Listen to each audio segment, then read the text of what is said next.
Magandang umaga po at live mula dito sa Pag-asa Weather Forecasting Center. Narito lang ang lagay ng ating panahon ngayong araw ng Linggo, August 10, 2025.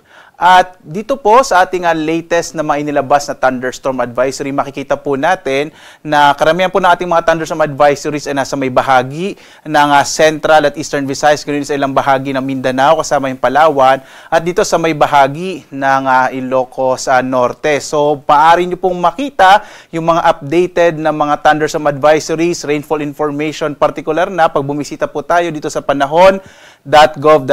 Ito po mga nakikita nyo mga thunderstorm advisories as of 2:45 AM po yan inilabas ng iba't ibang mga regional offices ng Pag-asa sa buong Pilipinas.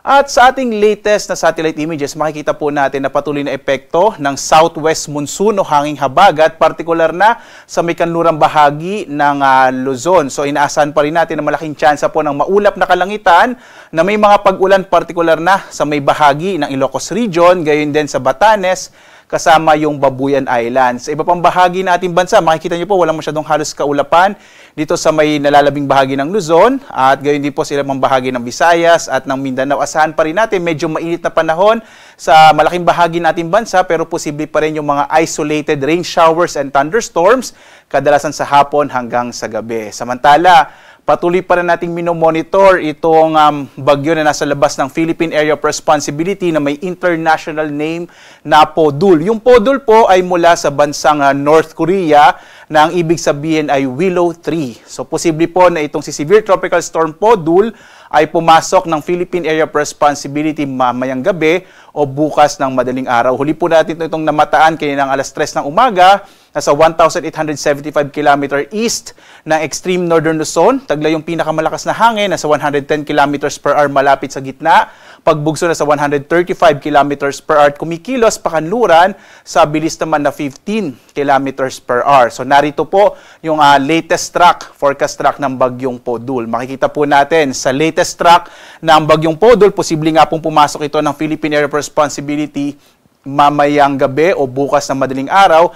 Mananatili ito sa may northeastern part ng PAR, bandang araw po ng Lunes hanggang Martes. Posible ito maglandfall sa bahagi ng Taiwan bandang Miyerkules bago tuluyang lumabas ng PAR. Base po sa ating mga latest update din at latest na data, medyo malit yung tsansang magkaroon ito ng direktang epekto sa ating bansa. Pero kung ito ay kikilos pa patimog o pa southward, posibleng magtaas tayo ng tropical second wind signal sa may bahagi ng Batanes. So patuloy po natin i-monitor itong bagyong papasok ng Philippine Area of Responsibility. Sa ngayon din po, hindi natin nakikita na masyadong itong palalakasin yung habagat.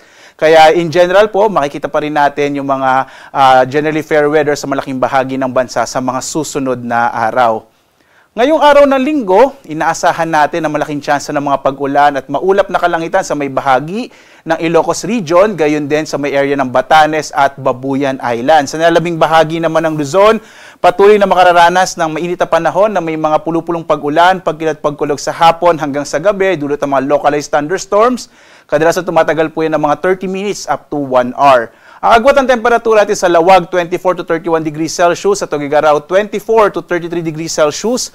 Sa Baguio, nasa 16 to 24 degrees Celsius. Sa Kamaynilaan naman, 25 to 32 degrees Celsius.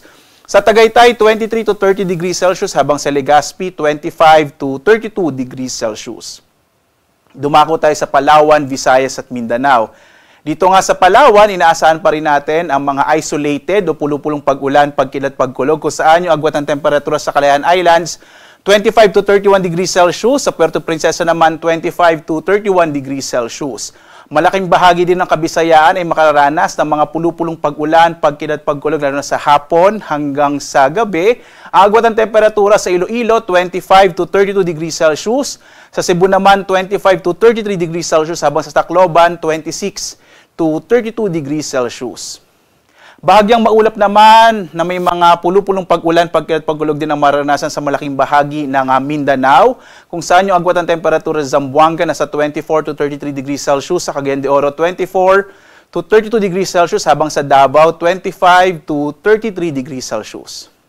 At sa lagay ng ating karagatan, wala po tayong nakataas na gale warning sa anumang bahagi ng ating bansa. At ang inaasahan natin, banayad hanggang sa katamtaman na magiging pag-alon o magiging kondisyon ng ating karagatan. Kaya maaaring pumalaot naman yung mga maliliit na sakyang pandagat kahit yung mga bangka sa mga baybay ng ating bansa. Bagamat mag-ingat pa rin po kapag meron tayong mga thunderstorms kung minsan nagpapalakas siya ng alon ng karagatan.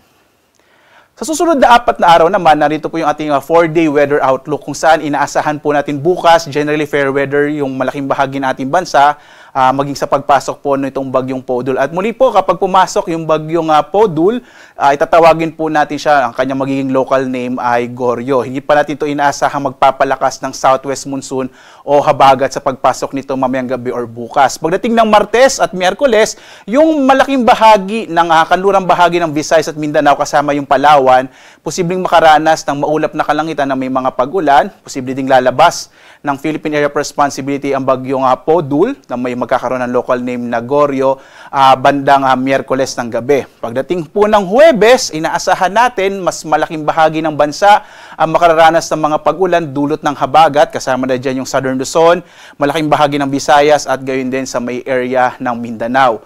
Yung area po ng Northern Luzon, kasama yung Central Luzon, maging yung Metro Manila in the next few days, inaasahan natin medyo mainit na panahon yung mararanasan, pero posible pa rin yung mga thunderstorms sa hapon hanggang sa gabi. Mainam magdala pa rin tayo ng mga pananggalang sa ulan sapagkat asahan pa rin natin yung mga isolated or mga pulupulong pag-ulan, pagkidlat, pagkulog.